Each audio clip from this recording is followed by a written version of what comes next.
அனைவருக்கும் வணக்கம். ஆசிரியர் தகுதி தேர்வு தாள் 1 மற்றும் தாள் 2 2025 தேர்விற்கான அறிவிப்பு டிஆர்பி இணையதளத்தில் ஏற்கனவே வெளியிடப்பட்டு எல்லாருமே ஆன்லைனில் விண்ணப்பிக்கிறதுக்கு தயாராக இருப்பீங்க. நம்ம சேனலில் ஆன்லைனில் விண்ணப்பிக்கிறதுக்கு என்னென்ன சர்டிஃபிகேட்லாம் தேவை அப்படிங்கிறது வீடியோ கொடுத்துருந்தோம். அதே போல் ஆன்லைனில் பிழை இல்லாமல் எவ்வாறு விண்ணப்பிப்பது அதை சார்ந்த ஒரு வீடியோ பதிவிட்டிருக்கேன். நீங்கள் தேவை உள்ளவங்க பயன்படுத்திக்கிங்க. கண்டிப்பாக அது உங்களுக்கு உதவியாக இருக்கும். இப்போ நிறைய பேர் கேட்குறது இந்த லாஸ்ட்டு ஸ்டடீடு கான்டாக்டு அப்புறம் லேட்டஸ்ட்டு கான்டாக்டு இதெல்லாம் முன்னாடிலாம் சிவிக்கு போகும்போது தான் கேட்டாங்க. இப்போ ஆன்லைன் அப்ளிகேஷன்லேயே எல்லா தேர்வுகளுமே கேட்க ஆரம்பிச்சிட்டாங்க. இப்போ இது ஒரு எலிஜிபிலிட்டி எக்ஸாம் தான். ஆனால் இந்த எக்ஸாம்லேயுமே நமக்கு லாஸ்ட்டு ஸ்டடீடு கான்டாக்டும் லேட்டஸ்ட்டு கேரக்டர் சர்டிஃபிகேட்டுமே நமக்கு கேட்குறாங்க. இதுக்கான பிடிஎஃப் நம்ம டிஸ்கிரிப்ஷனில் கொடுத்துருக்கேன். 2 ஃபார்மேட்டுமே சேம் தான், கொஞ்சம் மாடிஃபை இருக்கும். நீங்கள் ஏதாவது ஒரு ஃபார்மேட்டை பிரிண்ட் அவுட் எடுத்து நீங்கள் ஃபில் பண்ணி கெசட்டட் ஆஃபீஸர்கிட்ட சைன் பண்ணி வச்சுக்கலாம். இந்த ஃபார்மேட் எதுக்கு அப்படின்னு கேட்டிங்கன்னா லேட்டஸ்ட் கான்டாக்ட் சர்டிஃபிகேட்டுக்கு அதாவது கேரக்டர் சர்டிஃபிகேட்னு இருக்கும். அப்போ இதுக்கு நீங்கள் பயன்படுத்திக்கலாம். லேட்டஸ்ட்டுக்கு இந்த ஃபார்மேட் நீங்கள் பயன்படுத்திக்கலாம். லாஸ்ட்டு ஸ்டடீடு அப்படிங்கிறது நீங்கள் கடைசியாக என்ன கோர்ஸ் ரெகுலரில் கம்ப்ளீட் பண்ணீங்களோ அங்கே வாங்கியிருக்கக்கூடிய டிசி இருந்தால் போதும். இல்லை கான்டாக்ட் சர்டிஃபிகேட்டை நான் வாங்கி வச்சுருக்கேன்னா போதும். அதுக்கெல்லாம் இந்த ஃபார்மேட்டுன்னு எதுவுமே கிடையாது. உங்களுடைய கல்லூரியில் எந்த ஃபார்மேட்டில் கொடுத்தாலும் எந்த வருஷத்தில் கொடுத்தாலும் நீங்கள் ஒரு 5 வருஷத்துக்கு முன்னாடி வாங்கியிருக்கீங்க அப்படின்னாலும் பரவாயில்லை. நீங்கள் கடைசியாக ரெகுலரில் என்ன கோர்ஸ் கம்ப்ளீட் பண்ணீங்களோ அங்கே வாங்கியிருக்கக்கூடிய கான்டாக்ட் சர்டிஃபிகேட் இருந்தால் போதுமானது. அதுக்கெல்லாம் இந்த டேட்டுக்குள்ளார இருக்கணும் அப்படிங்கிறதுலாம் எதுவுமே கிடையாது. இல்லாத பட்சத்தில் வேணால் இப்போ நீங்கள் கடைசியாக ரெகுலரில் எங்கே கம்ப்ளீட் பண்ணீங்களோ அங்கே நீங்கள் தாராளமாக கான்டாக்ட் சர்டிஃபிகேட் வாங்கிக்கலாம். அது லாஸ்ட்டு ஸ்டடீடுக்கு தனியாக, இந்த லேட்டஸ்ட்டு கேரக்டருங்கிறது இது தனியாக. சரிங்களா? மொத்தம் நம்ம 2 டிசி எதுக்கு பதிலாக பயன்படுத்திக்கலாம். லாஸ்ட்டு ஸ்டடீடு கான்டாக்டுக்கு பதிலாக அங்கே டிசி கொடுத்துருந்து அதில் கான்டாக்ட் குட் அப்படின்னு மென்ஷன் ஆகியிருந்தாலே போதும். எல்லாமே ரெகுலரில் நீங்கள் கடைசியாக கம்ப்ளீட் பண்ணியிருக்கணும், படிச்சுட்டு இருக்கக்கூடாது. கடைசியாக முடித்த கல்லூரியில் தான் நீங்கள் வாங்கியிருக்கணும். அது நம்ம ஏற்கனவே வாங்கியிருந்தால் அதையே நீங்கள் பயன்படுத்திங்க. அப்படி இல்லைன்னா நீங்கள் புதிதாக கடைசியாக என்ன கோர்ஸ் ரெகுலரில் முடிச்சிங்களோ அங்கே போயிட்டு வாங்கிடுங்க. அடுத்தது லேட்டஸ்ட்டு கான்டாக்ட், அதாவது கேரக்டர் சர்டிஃபிகேட்னு சொல்லுவோம். இதுக்கு பிடிஎஃப்லாம் நமக்கு டிஆர்பி நோட்டிஃபிகேஷனில் எப்போவுமே கொடுக்க மாட்டாங்க. இதுக்கு ஒரு குறிப்பிட்ட ஃபார்மேட்டுன்னு கிடையாது. ஆனால் நீங்கள் எந்த ஃபார்மேட்டில் வாங்கினாலும் அதில் உங்களுடைய பெயர் இருக்கணும், உங்களுடைய தந்தை பெயர் இருக்கணும், அட்ரஸ் இருக்கணும். அட்ரஸுங்கிறது ஆதாரில் இருக்கக்கூடிய அட்ரஸ் இருந்தாலும் பரவாயில்ல, இப்போ நீங்கள் கரண்ட்டில் இருக்கக்கூடிய அட்ரஸ் இருந்தாலும் அது ஒன்றும் ஒரு பெரிய ப்ராப்ளம் கிடையாது. ஆனால் உங்களுடைய பெயர், அப்பா பெயர், அட்ரஸ்ஸு மினிமம் 2 வருஷம் தெரிஞ்சிருக்கும். மினிமம் 2 வருஷம், 2க்கு மேலே எவ்வளோ வருஷம் வேணாலும் நம்ம அதில் இயர் மென்ஷன் பண்ணியிருக்கணும். இவ்வளவு தான். கெசட்டட் ஆஃபீஸர், அதாவது க்ரீனிங் யூஸ் பண்ணுற யாருக்கிட்ட வேணாலும் வாங்கலாம்.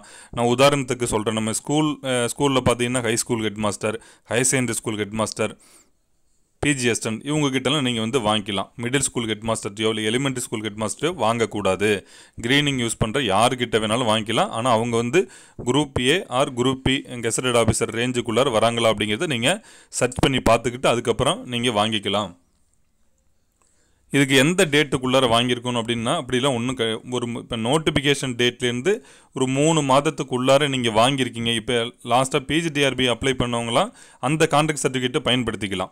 இல்லை நாங்கள் எதுவுமே இல்லை, இப்போ தான் இனிமேல் தான் எக்ஸாமே அப்ளை பண்ண போகிறோம், யூஜி பிஎட் தான் எங்களுடைய குவாலிஃபிகேஷன்னா நீங்கள் புதிதாக இப்போவே வாங்கிக்கலாம். ஒன்றும் இல்லை. சரிங்களா? இப்போ கூட எந்த டேட்டில் நீங்கள் வாங்குறீங்களோ அந்த டேட் நீங்கள் மென்ஷன் பண்ணி வாங்கிக்கிட்டால் போதும். இந்த ஃபார்மேட்டில் முதல்ல உங்களுடைய பெயர் எழுதுங்க கேபிட்டல் லெட்டர்லேயே. அடுத்தது உங்களுடைய தந்தை பெயர் எழுதுங்க. அடுத்து இதில் தான் நான் சொன்னாங்க எத்தனை இயர்ஸ்ன்னு இருக்குது பாருங்கள். அது மினிமம் 2 வருஷம் இருக்கணும். நீங்கள் எத்தனை இயர் வேணாலும் அவங்களுக்கு கொடுத்துக்கலாம். சரிங்களா? இங்கே மறுபடியும் உங்கள் நேம் எழுதணும். இவ்வளவு தான். அடுத்த கீழே பார்த்தீங்கன்னா அட்ரஸுக்கு ஒரு காலம் இருக்கும். அட்ரஸில் மறுபடியும் உங்களுடைய பெயர்லாம் எழுத வேணாம். டோர் நம்பர்லேருந்து ஸ்ட்ரீட் நேம், அதுக்கப்புறம் உங்களுடைய நேட்டிவ், அதுக்கப்புறம் அதோட போஸ்ட்டு, தாலுக்கா, டிஸ்ட்ரிக், பின்கோடெலாம் மென்ஷன் பண்ணி எழுதிக்கிங்க. பிளேஸு, டேட்டு எந்த டேட்டில் வாங்குறீங்களோ எந்த பிளேஸில் வாங்குறீங்களோ கொடுத்துட்டு அவங்களுடைய சைன் வித் டெஸ்டினேஷன் சீலோடு வச்சு சைன் வாங்கிடுங்க. அதே போல் நீங்கள் எந்த ஏரியாவில் இருக்கீங்களோ அங்கே மட்டும்தான் வாங்கணுமா கேரக்டர் சர்டிஃபிகேட் அப்படின்னா அப்படிலாம் கிடையவே கிடையாது. நீங்கள் எங்கே வேணாலும் வாங்கிக்கலாம். இப்போ நீங்கள் ஒரு அட்ரஸ் வேறு ஒரு மாவட்டத்தில் இருந்திருக்கலாம், இல்லை இப்போ நீங்கள் வேறு ஏதாவது ஒர்க் பண்ணிட்டு இருந்தீங்கன்னா இந்த மாவட்டத்துக்குள்ளார வாங்கணும் அப்படிங்கிறதுலாம் எதுவுமே கிடையாது. ஜஸ்ட்டு ஒரு கெசட்டட் ஆஃபீஸர்கிட்ட கான்ட்ராக்ட் வந்து வாங்க போகிறீங்க, அவ்வளவுதான். சரிங்களா? அதனால் நீங்கள் எந்த ஏரியாவில் வேணாலும் நீங்கள் வந்து வாங்கிக்கலாம். க்ரீனிங் யூஸ் பண்ணுற யார்கிட்ட வேணாலும் வாங்கிக்கலாம். நம்ம சொன்னது போல் இந்த தகவல்கள்லாம் கண்டிப்பாக இருக்கணும். உங்களுடைய பேர், அப்பா பேர், அட்ரஸ் இருக்கணும், மினிமம் 2 வருஷம் தெரிஞ்சிருக்குன்னு கொடுத்துருக்கணும், அவ்வளோதான். இது மட்டும் இருந்தாலே போதுமானது. இதுதான் இந்த லேட்டஸ்ட் கேரக்டரை பொறுத்த வரைக்கும் இதுதான். இதற்கான 2 ஃபார்மேட்டுக்கான லிங்க் வந்து நம்ம டிஸ்கிரிப்ஷனில் கொடுக்குறோம். நீங்கள் ஏதாவது ஒரு ஃபார்மேட்டில் நீங்கள் பிரிண்ட் அவுட் எடுத்து கூட பயன்படுத்திக்கலாம். சரிங்களா? ரெண்டுமே ஆல்மோஸ்ட் வந்து சேமாக தான் இருக்கும், ஒரே டீட்டெயில்ஸ் தான் இருக்கும். அதே போல் இப்போ ஃபைனல் இயர் பிஎட் ஸ்டூடெண்ட்ஸுமே விண்ணப்பிக்கலாம். இப்போ உங்களுக்கு வந்து என்ன சர்டிஃபிகேட் நம்பர் கொடுக்குறது அப்படின்லாம் நிறைய பேர் கேட்டிருந்தாங்க. அதற்கு நான் வந்து சொல்ல முடியும். இருந்தாலும் இதுக்கு வந்து டிஆர்பி ஹெல்ப்லைனில் நீங்களே ஒரு முறை தொடர்பு கொண்டு அவங்க ஒரு என்ன வழிகாட்டுதல் கொடுக்குறாங்களோ, ஒரு போனஃபைட் சர்டிஃபிகேட் வாங்கி அதற்குரிய நம்பர் கொடுங்கன்னு சொன்னாலும் சரி, இல்லை வேறு என்ன அவங்க வந்து உங்களுக்கு கைட் பண்ணுறாங்களோ அதையே வந்து நீங்கள் ஃபாலோ பண்ணிக்கிறது தான் உங்களுக்கு வந்து பெஸ்ட்டாக இருக்கும். மற்றபடி இது ஒன்றும் எலிஜிபிலிட்டி எக்ஸாம் தான் அப்படிங்கிறதால நீங்கள் நார்மலாக வந்து அப்ளை பண்ணுங்கள். பிழை இல்லாமல் என்ன கேட்டகரி கொடுக்குறீங்களோ சரியாக கொடுங்க. ஏன்னா நமக்கு வந்து இந்த எலிஜிபிலிட்டி மார்க் அப்படிங்கிறது கேட்டகரி ரொம்ப முக்கியமானது. அதுவும் நீங்கள் கரெக்டாக கொடுங்க. மற்றபடி இந்த டெட்டுக்கு பொறுத்த வரைக்கும் 82 மார்க் அப்படிங்கிறது எளிமையான முறையில் எல்லாராலையுமே வாங்க முடியும். நம்ம அடுத்தடுத்த வீடியோக்களில் இதை சார்ந்த ஒரு விழிப்புணர்வு வீடியோ வந்து நிச்சயமாக தொடர்ந்து கொடுப்போம்.